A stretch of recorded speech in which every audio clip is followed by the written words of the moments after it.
만남의 여정 철로역정 8번째 기쁨의 산에서 위로를 받다 라는 말씀의 제목으로 주의 말씀 함께 나눠보고자 합니다. 이데올로기가 판을 치던, 이념이 판을 치던 시대에 이런 말이 있었습니다.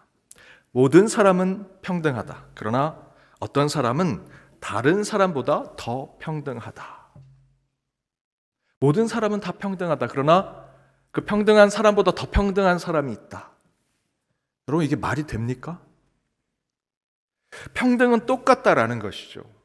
평등은 모든 사람들이 똑같은 권리를 가지고 있다라는 뜻인데, 누구의 권리가 평등한데 다른 사람들의 권리보다 위에 있다? 더 좋은 권리가 있다? 더 우선된 권리가 있다? 라는 것이 말이 될까요? 더 평등하다라는 것이 말이 맞는 어법일까? 가능한 표현일까? 저희 집에서 치킨 한 마리를 시켰습니다. 그런데 희한하게 닭다리 3개가 왔습니다. 다른 집에 닭다리 한 마리가 갔겠죠. 어떡하나. 걱정하기 전에 저희 집안에 걱정할 일이 생겼습니다. 딸 아이 또 아들이 하나씩 먹고 그 닭다리 하나를 엄마나 아빠한테 줄 줄 알았는데 자기 둘이 나눠 먹겠답니다. 서로 싸웁니다. 해결이 안 나서 제가 나섰습니다. 아빠가 공평하니 아빠가 정확하게 나눠줄게. 그리고 제가 살코기를 반으로 나눠서 딸과 아들에게 줬습니다. 그랬더니 곧바로 제 아들이 버럭 화를 내면서 누가 아빠가 공평하대! 그러면서 자기 방으로 들어갑니다. 저는 저 스스로 제가 가족에서 가장으로 아빠니까 공평하고 평등한 위치에 있다라고 생각했습니다. 그런데 잘 생각해 보니 제 아들의 그 모습을 보니 제가 그런 존재가 아니구나, 나는 그런 존재가 아닐 수 있겠구나 라는 것을 깨닫게 됩니다. 그냥 아빠니까, 아빠라는 타이틀을 가지고 있으니 나는 공평하고 평등하다? 아니라는 것이죠. 저는 제 딸과 제 아들을 똑같이 사랑한다고 생각하는데 제 딸과 아들은 그렇게 생각하지 않는 것 같습니다. 내가 가지고 있는 지위로 모든 인간이 다 공평하고 평등하게 행할 수 있다? 그렇지 않다는 것이죠. 실제로 앞에서 제가 말씀드렸던 모든 사람은 다 평등하다. 하지만 더 평등한 사람이 있다? 라고 하는 어법에 맞지도 않은 이런 말이 영국 작가인 조지 오웰의 동물농장이라는 소설에 나온 표현입니다. 동물농장에서 인간을 몰아내고 농장을 차지한 돼지가 농장을 다스리기 위해서 아주 평등한 7개 계명을 만듭니다. 그 중에 7번째 계명이 모든 동물은 평등하다였습니다. 그런데 그 돼지들도 독재를 했던 인간들처럼 강압적으로 그 동물들을 다스리기 위해서 평등으로 이름해서 만든 7개 계명을 하나씩 다 없애더니 마지막 7번째 계명에 이렇게 덧붙입니다. 모든 동물은 평등하다. 그러나 어떤 동물은 다른 동물들보다 더 평등하다라고 덧붙이면서 인간과 똑같은 독재를 하기 시작합니다. 이 소설은 조지 오웰이 2차 세계대전 이후에 소련의 스탈린주의, 공산주의를 동물 우화 소설로 비판한 내용입니다. 당시 서구 유럽, 미국을 포함해서 많은 나라들이 1차, 2차 세계대전을 통해서 경제 대공황을 경험하게 됩니다. 그런데 그 당시 소련만이, 지금의 러시아 이전의 나라였던 소련만이 스탈린이 내건 일국 사회주의 국가 깃발 아래 완전 고용을 이뤘다고 자랑하면서 고도의 경제 성장이 이루어졌다라고 계속해서 얘기합니다. 그러나 나치즘, 히틀러, 파시즘, 일본의 제국주의와 싸워야 하는 연합국 입장에서는 공산주의 국가였던 소련의 경제 발전이 이 연합국에게는 큰 힘이 되었습니다. 그리고 일부 서구 국가에서도 이 공산주의, 사회주의에 대한 매력을 느끼는 것이 실제로 사회현상으로 나타났습니다. 그런데 전쟁이 끝나자마자 조지 오웰은 동물농장이라는 소설을 써서 모든 동물은 평등하다. 그러나 어떤 동물은 다른 동물보다 더 평등하다라고 하는 말도 안 되는 것이 공산주의, 사회주의 체제 안에 있다라는 것으로 그 체제를 비판한 것이죠. 조지 오웰은 스탈린이 지배하는 소련의 공산주의의 허상과 허울을 꿰뚫어 보고 있었던 것입니다. 평등이란 이념을 가지고 왔지만 그것을 주장하고 그것을 실천하겠다는 이들이 도리어 평등이란 이름으로 세상을 지배하고 기득권을 차지해서 불평등하게 만들더라라는 것입니다. 너희 모두는 평등해. 그러나 더 평등한 내가 너희를 다스릴게. 이 얼마나 불평등한 이야기입니까? 바로 그것이 잘못된 이데올로기의 폐해를 보는 전형 중에 하나였습니다. 그런 평등의 이름으로 얼마나 많은 사람들이 불평등한 죽음을 맞이했는지 역사가 이야기해 주지요. 이 말은요, 반대급부도 동일하게 나타납니다. 자유를 그렇게 외치던 세상에서 자유를 지켜주겠다는 지도자를 세웠더니 그 지도자는 도리어 자유를 외치던 사람들을 억압하고 통제하는 역사가 곳곳에 나타났었죠. 이런 똑같은 논리적 관점에서 한동안 미국의 한 교회에서 또 많은 기독교 그룹에서 이런 외침이 있었습니다. 지옥은 없다. 모든 사람은 다 구원받을 수 있다. 신앙 고백 없이도 구원받는다. 하나님의 사랑이 너무 커서 다 구원받는다. 아니, 지옥이 없어서 다 천국에 갈 것이다. 라는 얘기들을 한 적이 있습니다. 참 좋게 들리지요. 천국만 있고 지옥이 없다. 교회 가지 않아도 천국에 간다. 그렇게 주장하지 않으면 기독교는 아주 배타적이고 아주 그냥 속 좁은 종교처럼 느껴지게 만들고, 천국만 있고 지옥이 없다라는 주장을 해야 포용력이 가슴이 넓은 목사처럼 느껴지는 그런 때가 있었습니다. 그런데 여러분, 이게 진리일까요? 저는 우리의 신앙과 구원의 문제를 이렇게 말장난처럼 하고 싶지 않습니다. 정확히 말씀드리면 천국과 지옥은 분명히 존재합니다. 단 제가 아무리 목사라도 누구는 천국이요, 누구는 지옥이요 라고 말씀드릴 수 없다라는 것이지요. 여러분 솔직히 생각해 보십시오. 누군가가 임종을 앞두고 있습니다. 그분의 삶을 여러분 다 아십니까? 그분의 마음속에 들어가 보시고 그분의 머릿속에 들어가 보셨습니까? 보이지 않는 곳에서 부끄럽지만 신앙을 고백하신 분도 계실 거고요. 하나님을 만난 분도 계실 수 있습니다. 아들과 딸 모르게 조용히 신앙을 가진 분도 계시고요. 어느 누구도 이 자리에서 돌아가시고 임종하시는 분의 구원과 그분의 신앙에 대해서 함부로 얘기해서는 안 됩니다. 그 모든 것은 그 때와 장소는 하나님만이 아시고 심판과 구원은 하나님 손에 있기 때문입니다. 단지 저와 여러분이 절대로 왜곡해서는 안 되는 것이 하나님은 사랑이시니 모두 천국에 갈 것이다. 성경 말씀에서 정한 대로 온전한 회개와 회심이 없어도 하나님의 사랑만 있으면 천국에 간다? 여러분, 보네퍼 목사님이 말씀한 대로 만약에 그런 사랑을 얘기하면 여러분 그 사랑은요 싸구려 은혜로 바꿔버리는 것입니다. 한번 생각해 보십시오. 성폭행범이 피해자에게 사과와 용서는 구하지 않은데 그저 내가 경찰한테 잡혀서 나 벌금도 다 물었고 징역도 다 살았어. 그런데 그 감옥에서 나 예수 믿었어. 피해자에겐 용서 한마디, 사죄 한마디 않고는 난 감옥에서 예수 믿었으니 난 천국에 갈 거야. 그렇게 간 성폭행범과 피해자가 함께 있는 천국이 진짜 천국이 될까요? 그 피해자에겐 그것이 천국이 아니라 지옥이 아니겠습니까? 제가 말씀드리고자 하는 이 이야기의 핵심은 간단합니다. 천국도 지옥도 모두 존재합니다. 죄를 짓고 예수 그리스도의 십자가와 보혈 앞에 회개하지 않는다면 동시에 피해자에게 하나님이 요구하시는 진실된 용서와 화해를 구하지 못한다면 천국에 이를 수 없습니다. 마태복음의 말씀에 예배 드리러 가기 전에 형제와 싸운 일이 있다면 먼저 화해를 하고 예배당에 오라고 얘기하지요. 천국도 동일합니다. 요한복음의 말씀대로 하나님이 독생자를 보내신 이유는요, 우리를 구원하시고 천국을 선물로 주시고자 하는 것이지만 회개 없는 죄인들까지도 신실한 성도들과 똑같이 천국의 삶을 누리게 하시기 위해서 이 땅에 오신 것이 아닙니다. 여러분 구원을 싸구려로 만들지 마십시오. 다시 말씀드리지만 십자가의 도는 구원을 얻는 우리에게는 하나님의 능력이 됩니다. 하지만 성경에서 분명히 말씀하지요. 십자가의 도가 멸망하는 자들에게는 미련한 것이다. 십자가는 은혜의 통로인 동시에 죄를 가름하고 심판하는 형틀임을 기억하셔야 합니다. 십자가는 하나님의 사랑을 생각하게 하는 동시에 반드시 하나님의 정의와 공의가 그 가운데 심판으로 나타날 것을 우리에게 보여주는 것이 십자가입니다. 오늘 말씀의 배경이 되는 철로역정에 그것을 이야기합니다.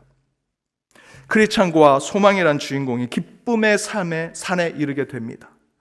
기쁨의 산은 임마누엘 땅으로 저 멀리 천국 도성이 희미하게 보입니다.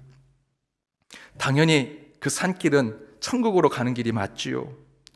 그런데 그 가파르고 험한 길 아래에 크리스찬과 소망이 본 것이 있습니다. 그 소설의 내용에 보니 산상조각이 난 사람들의 시체를 보고요, 불이 타는 소음과 고통당하는 자들의 울부짖는 소리를 듣게 되더라. 7 귀신에게 끌려가는 사람도 보았다라고 이야기하고 있습니다. 기쁨의 산, 위로의 땅에 왔지만 그곳이 위로와 안위, 평안의 땅이 될 수 있는 것은 바로 그렇게 하나님의 공의와 하나님의 공평 가운데 세워진 땅이었기 때문에 그 땅이 기쁨의 땅, 위로의 땅이 되더라는 것입니다. 하나님의 공의와 공평 가운데 바른 심판이 있기 때문에 저와 여러분은 위로를 받을 수 있다는 것이죠. 하나님의 공의와 공평에 대해서 크리스토프 블룸하르트라는 신학자는 이런 얘기를 했습니다. 예수는 빈곤과 죄악, 비참함에 저항하신다. 예수님은 빈곤과 죄악, 비참함에 저항하신다. 이 표현은 예수의 십자가의 사랑이 모든 죄악과 행악자, 회개하지 않는 범죄자들도 모두 끌어안고 천국을 가게 해주신다라는 것이 아니죠.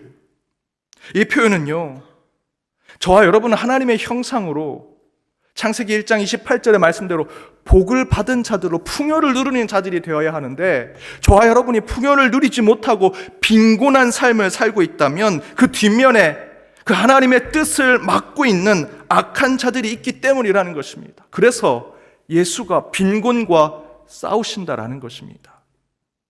또한 선한 목적대로 창조된 인간이 죄악에 물들어 살아간다면 그렇게 저와 여러분을 죄악으로 끌고 가고 타락하게 만드는 어둠의 세력들을 몰아내는 것이 예수 그리스도의 복음이라는 것이죠.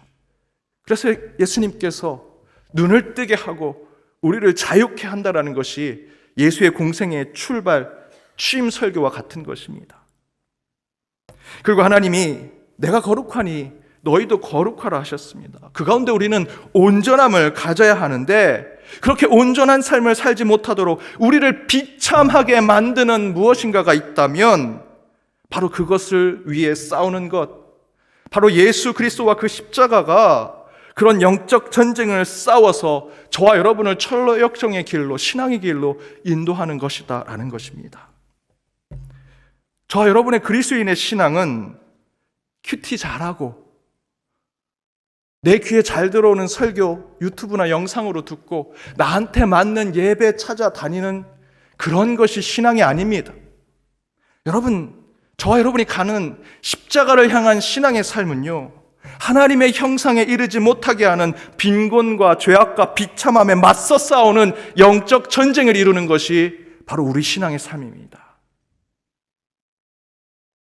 지금 우리나라가 이렇게 선진국 반열에 올라서서 잘 사는 나라, 건강한 나라, K컬처, 문화의 강국, 안전하고 평화로운 나라가 될 수 있는 것은 나라를 빼앗은 일제로부터 목숨을 다해 독립을 외쳤던 우리 선배들이 만주벌판에서, 곳곳의 험한 땅에서 나는 비참하게 살지라도 내 후손들에게는 그들의 손에게 내 후손들을 맡길 수 없다 생각하고 독립운동을 한 그들의 희생 때문에 저와 여러분이 이렇게 평화롭게 살아가는 것입니다. 모두를 가난하게 만들고자 했던 공산주의로부터 생명을 걸고 나라와 교회를 지킨 우리 믿음의 선배들이 나는 배고프고 나는 굶고 나는 아플지라도 내 전쟁의 앞에 나가 내가 그곳에 목숨을 다할지라도 내 자녀들만큼은 공산주의에 물들게 할 수 없다. 교회에 공산주의가 들어올 수 없게 하겠다라는 그들의 희생 때문에 우리가 교회에서, 이 나라에서 편하게 살아가는 것입니다. 한국의 관광 상품 중에 하나가 새벽 1시, 2시에 밖에 나가서 야식 먹고 거리를 활보하는 것이랍니다. 이렇게 안전한 나라가 된 것은 여러분의 자녀, 여러분의 손주들이 국군 장병이 되어, 아니 여러분이 군인이 되어서 밤낮으로 철책을 지키고 국민을 보호하고 있기 때문이죠. 책상에 앉아서 내가 이 나라를 지키고 있다 말하는 정치인들이 이 나라를 지키는 것이 아니고요, 1등병 계급을 달고 청춘을 바치고 있는 여러분의 아들, 딸, 손주들, 여러분들이 나라를 지켰기 때문에 저와 여러분이 이렇게 좋은 나라에서 살고 있는 겁니다. 그들의 희생, 그들의 수고와 헌신 가운데 저와 여러분은 지금 기쁨의 산 위에 있는 것입니다. 그냥 여러분 걸어가서 기쁨의 산, 위로를 받는 땅에 있는 것이 아니고요, 누군가가 희생하고 수고하고 헌신했기 때문에 저와 여러분이 이 평안함과 위로와 기쁨을 누리고 있다는 것이죠. 기쁨의 산은 거저 얻어진 것이 아닙니다. 예전에 한 교회 은퇴하신 장로님과 성경 공부가 끝나고 소고기 국밥 식사하러 갔습니다. 그런데 국밥을 잡수시는 그 장로님이 눈물을 흘리십니다.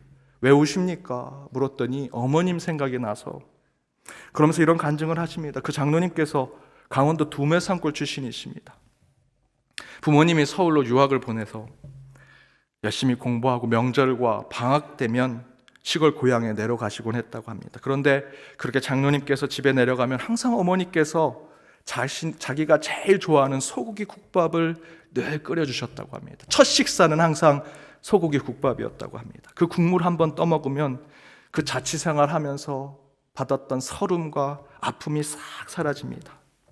그 어머니의 소고기 국밥이 그 장로님에겐 그때 힐링이 되고 치유가 되고 위로가 되었던 것입니다. 그런데 하루는 오랜만에 동네 구경을 나갔는데 예전에 있던 동네 푸주간 정육점이 문을 닫았더랍니다. 알고 보니 몇 년 전부터 이미 문을 닫았던 겁니다. 그리고 돌아서 생각해 보니, 그럼 어머니는 나를 위해 소고기 국밥을 끓이기 위해서 그 몇십 리 떨어진 읍내를 걸어서 다녀오셨겠구나 라는 생각을 하면서 눈물을 흘리셨답니다. 그 장로님이 소고기 국밥 하나로 누리게 되었던 기쁨과 행복, 위로와 평안은 어머니께서 발이 부르터라, 안 그래도 아픈 다리를 고생하시면서 몇십 리 떨어진 읍내에서 사온 그 소고기로 끓여주신 것이다 라고 생각하니 행복하고 기쁘고 위로가 되긴 하지만 마음 한켠에는 죄송하고 미안하고 먹먹한 마음 때문에 그 소고기 국밥을 먹으시는데 그렇게 눈물을 흘리셨습니다. 그때 그렇게 함께 다 숙연한 마음으로 소고기 국밥을 먹은 적이 없습니다. 사랑 여러분, 우리는 때로 천국의 여정의 삶을 살아갈 때 하나님이 허락해 주시는 기쁨의 산에 올라가서 쉼과 또 여유를 느끼게 되지요. 때로는 친구를 만나고 때로는 귀인을 만나서 그런 휴식과 쉼을 얻습니다. 재충전할 수 있는 시간과 때를 하나님이 주시기도 하고요, 좋은 교회 만나서 영적인 안식을 얻기도 하고 아름다운 가정, 아름다운 공동체를 만나 행복과 기쁨을 누리게 됩니다. 그런데 여러분, 돌아서 잘 생각해 보십시오. 그 모든 것 거저 얻어진 것 없습니다. 다 누군가의 희생과 헌신으로 세워진 곳에 여러분이 그곳에 가게 되는 것입니다. 그래서 시편 기자는 이렇게 얘기하죠. 오늘 시편 본문 함께 읽어보도록 하겠습니다. 함께 읽겠습니다. 고난 당한 것이 내게 유익이라, 이로 말미암아 내가 주의 율례들을 배우게 되었나이다. 고난 당한 것이 유익입니다. 아프고 고통스러운 것이 왜 우리에게 유익이 되겠습니까? 돌아서 생각해 보니 그것을 통해 우리는 주의 율례, 주의 뜻, 하나님의 계획을 깨닫게 되더라. 여러분, 지금 하나님의 뜻 가운데 이 자리에 계신 거 아닙니까? 지금 복받은 삶, 여러분이 잘해서, 내가 잘나서, 아니요, 거저 얻어진 거 아닙니다. 그 가운데 하나님께서 고난과 아픔 가운데 지금의 그 기쁨의 산으로 저와 여러분을 인도하셨다라는 것이죠. 저와 여러분이 받은 구원과 은혜의 삶도 하나님께서 인간이 되어서 죽기까지 복종하시고 십자가의 죽음까지 내려가셔서 음부의 권세에 내려가 부활과 승리를 선포하셨기 때문에 저와 여러분이 지금 이 은혜의 구원의 삶을 살아가는 것입니다. 나는 태어날 때부터 모태신앙인데 내가 생각하고 공부해 보니 기독교가 맞는 거야. 나는 내 발로 걸어서 신앙생활 했는데 아니요. 저와 여러분의 구원의 은혜는요, 하나님께서 하늘의 보좌를 버리시고 이 땅에 인간으로 내려오셨고 그 인간의 모습에서도 십자가에 죽기까지 복종하셨습니다. 그리고 그 음부의 권세까지 내려가셔서 부활과 그 승리를 선포하심으로 저와 여러분이 얻게 된 것이 새 생명, 구원의 삶이라는 것입니다. 여러분, 구원은 공짜가 아닙니다. 천국이 거저 얻어지는 것이 아니라 예수 그리스도의 표현할 수 없는 십자가의 희생과 그분의 대속으로 주어진 값비싼 것임을 기억하시기 바랍니다. 바울의 시대에 여자들은 얼굴을 가리고 수건을 쓰고 성전에 들어가야 했습니다. 그것이 그 시대의 문화였고요. 다른 한편으로 얘기하면 엄청난 편견과 악습이었습니다. 그래서 오늘 본문에서 뭐라고 증거합니까? 우리 15절에서 17절까지 함께 읽겠습니다. 오늘까지 모세의 글을 읽을 때에 수건이 그 마음을 덮었도다. 그러나 언제든지 주께로 돌아가면 그 수건이 벗겨지리라. 주는 영이시니 주의 영이 계신 곳에는 자유가 있느니라. 주가 계신 곳이 어디입니까? 여러분, 오시기에 편했죠. 차 타고 걸어서. 하지만 이 교회가 세워지기에 129년 우리 믿음의 선배들의 땀방울과 수고와 그 피의 수고가 있었던 것이고요. 2000년 동안 그 교회를 지켰던 믿음의 선배들의 희생과 그 순교가 있었기 때문에 저와 여러분이 이렇게 편하게 신앙생활하는 것이죠. 그 편견과 악습으로 가득한 여자들은 수건을 써야 하는 것에 대해서 바울이 뭐라고 얘기합니까? 이제 주께로 돌아가면 그 수건이 벗겨지리라. 주의 영이 계신 곳에는 자유가 있느니라. 거저 얻어진 자유가 아닙니다. 예수님께서 우리를 대속하신 십자가의 죽음과 그 보혈을 통해서 우리는 자유를 얻은 자가 된 것입니다. 여러분, 그것을 기억하십시오. 철로 역정의 길, 신앙의 길, 천국의 길 가운데 우리를 가로막고 힘들게 하고 괴롭게 하는 것들이 분명히 있을 것입니다. 하지만 주의 말씀에 뭐라 하십니까? 언제든 주께로 돌아가면 장애와 불의와 고난은 벗겨지고 기쁨과 자유와 안위를 너희에게 줄 것이다. 사랑하는 여러분, 기쁨과 행복, 자유와 평안을 누리기 위해 하나님은 지옥과 음부의 영적 전쟁에서 우리를 대신해서 싸워주셨다라는 것을 잊지 마시기 바라고요. 그 자리를 위해 다른 누군가가 희생하고 수고하고 섬김으로 우리는 그 대신에 기쁨의 산 위에 올라가 있음을 깨달으시기 바랍니다. 이처럼 우리 인생 가운데 하나님께서는 저희를 기쁨의 산에서 위로하고 치유를 주실 것입니다. 그러나 그 기쁨의 산을 위해 헌신하고 수고한 이들 또한 기억하고 기념할 때 천국을 향해 가는 천류역정의 삶은 더욱더 풍성해지리라 저는 믿습니다. 오늘 말씀에 저와 여러분 결단하여 더욱 의미 있는 천국 여정의 삶을 살아가는 사순절 한 주가 되시길 주님의 이름으로 축복합니다.